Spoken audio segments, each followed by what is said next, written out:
आश्रया। और गुरु मंत्र जो गुरु दीक्षा है अपने लोग जानते नहीं हैं, अपने लोगों के अंदर भाव नहीं है, इसलिए समझ नहीं पा रहे। गुरु दीक्षा का मतलब है प्रभु से हमारा संबंध करा देना। जिसे श्री पुष्टि मार्ग में इसे ब्रह्म संबंध कहते हैं, ब्रह्म संबंध। अब हमारे जब सदगुरुदेव ने प्रिया प्रीतम की शरण कर दी, समझना ये भावदेश का विषय है, क्रिया का नहीं। गुरुदेव ने शरणागत किया है, किसके किया है? श्यामा श्याम के किया है। हमको श्यामा श्याम के चरणों में समर्पित कर दिया, कर देंगे नहीं। शरणागत मंत्र का मतलब समझते हो? समर्पित कर दिया। अब हम भले भागें, हम भले लड़खड़ाएं, हम भले विषयों में सुख बुद्धि रखें, लेकिन वो छोड़ने वाले नहीं, क्योंकि उन्होंने पकड़ लिया।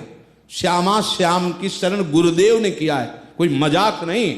गुरुदेव हैं जिन्होंने हमें श्यामा श्याम की शरण में किया। और श्यामा श्याम कैसे? सर्व सामर्थ्यशाली।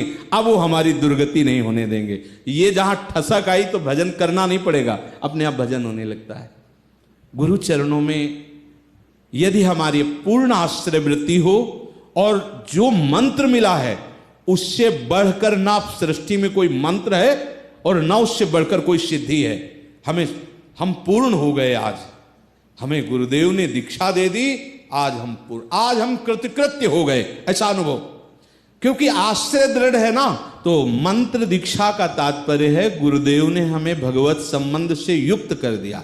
अब हमारे हृदय में दृढ़ भावना हो जानी चाहिए कि हमारे संबंधी श्यामा श्याम हैं, वो हमारा पतन नहीं होने दे सकते, वो हमें भ्रष्ट नहीं होने दे सकते, वो हमारी दुर्गति नहीं होने दे सकते, क्योंकि हमारे गुरुदेव ने हमको समर्पित किया है श्यामा श्याम के शरण में। और फिर जिनको महामहिमा में प्रेम समुद्र का सार निज मंत्र मिल चुका है, अगर उनके हृदय में ये ठसक नहीं आई कि हम श्री जी की सहचरी है, तो इसका तात्पर्य है कि प्रथम में गलती हो चुकी, अभी वो गुरुपाद आश्रित नहीं हुए, और दूसरी तीसरी सीढ़ी में छलांग लगाने की कोशिश की और लड़खड़ा के गिर गए। उनके अंदर निष्ठा नहीं आ पाई। सबसे पहला भाव गुरु चरणों का आश्रय, और दूसरा उनसे दीक्षा लेना, और तीसरा शिक्षा दी, जो शिक्षा दे रहे हैं उपासना की।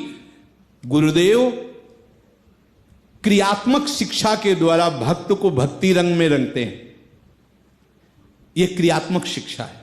पाठ, अष्टपहर श्री स्वामी जी की सेवा, कैसे जो भक्तों के साथ आचरण करते हैं वो हमें क्रियात्मक शिक्षा दे रहे हैं। जो प्रभु के साथ सेवा करते हुए वर्ताव कर रहे हैं वो हमें क्रियात्मक शिक्षा दे रहे हैं। जो गुरुदेव भक्ति उपासना संबंधी हमें क्रियात्मक शिक्षा दे रहे हैं, उसको मन वचन कर्म से स्वीकार कर ले, तो आगे के जितने अंग हैं वो सब अपने आप उसमें जागृत होने लगेंगे।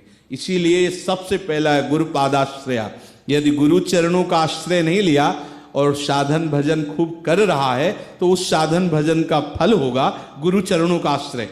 तब उसकी उपासना का रंग आएगा। जब तक तो पक्का समझ लो ये रंग आने वाला नहीं। साधन भले करते रहो, साधन कर